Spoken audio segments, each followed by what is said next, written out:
Welcome to A Brief Understanding. Today, I'll hopefully help you briefly understand the hidden hinges of history. Now, you might be thinking, that sounds like something out of a movie, right? But it's actually at the very heart of how history really works. We often think of the past as this inevitable march forward, a straight line from then to now. But the truth is, it's so much more fragile, and honestly, so much more interesting than that. So today, we're going to look at those hidden hinges, the small, almost invisible turning points where history could have taken a completely different path. These are the little details that, believe it or not, ended up defining the entire world. All right, so our first story doesn't start on a battlefield or in some king's palace. It starts in a place famous for being just a little bit chaotic, a laboratory. Picture this. You've got this scientist, Alexander Fleming. He's brilliant, no doubt, but he was famously untidy. Before he leaves for vacation, he leaves a stack of petri dishes with Staphylococcus bacteria just sitting out on his lab bench. It was a simple, forgetful mistake anyone could make. While he was gone, a stray mold spore just drifted in through an open window and landed on one of those dishes. And when Fleming came back, he saw something really strange. All around that little patch of mold was a clear zone, like a moat. The mold was secreting something that was literally killing the bacteria. And just like that, he had discovered penicillin. But here's the crazy part. This incredible discovery almost died right then and there.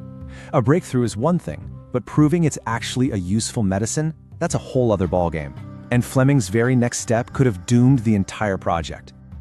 So here's the crucial moment. To test his discovery, Fleming needed an animal. He had two pretty standard choices, rats or guinea pigs. For whatever reason, maybe it was just a mental coin flip, he chose a rat. And it worked perfectly. The rat was fine, the bacteria were killed.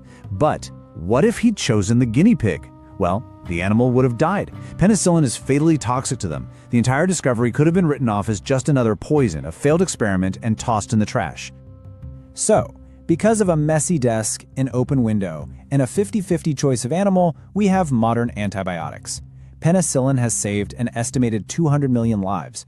A world without it is almost impossible to imagine, and it was all balancing on a hinge of pure chance. Okay, our next story takes us from that London lab way back to the 13th century, where a massive empire was right on the verge of swallowing the world. The Mongol advance across Asia and into Europe was just relentless. Their armies were a juggernaut, disciplined, advanced, brilliantly led. By 1241, they'd shattered armies in Poland and Hungary, and they were literally at the gates of Central Europe. There was no one left who could realistically stop them. The conquest of the whole continent seemed absolutely inevitable.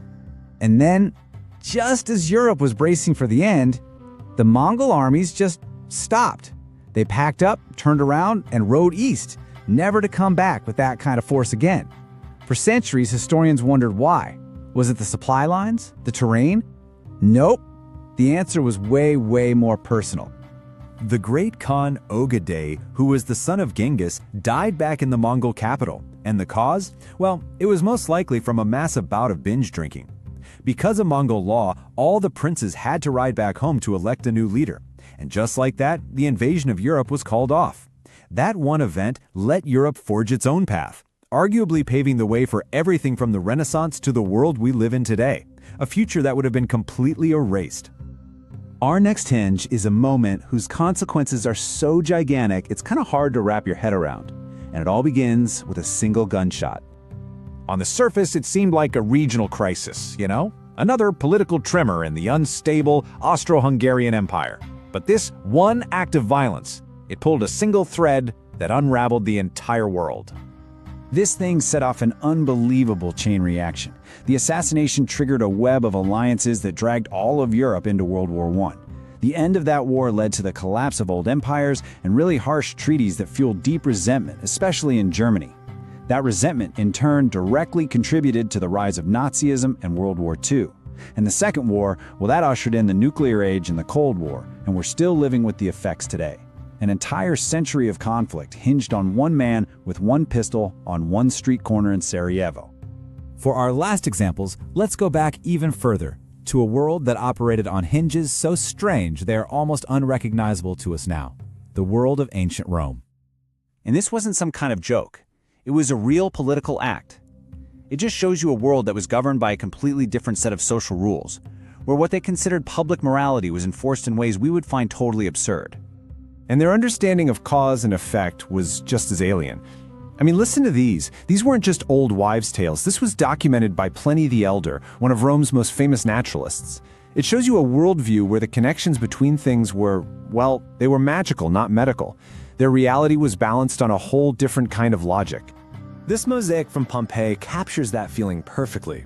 You have a skull for death, a butterfly for the soul, a wheel for fortune, and all of it is balanced so precariously.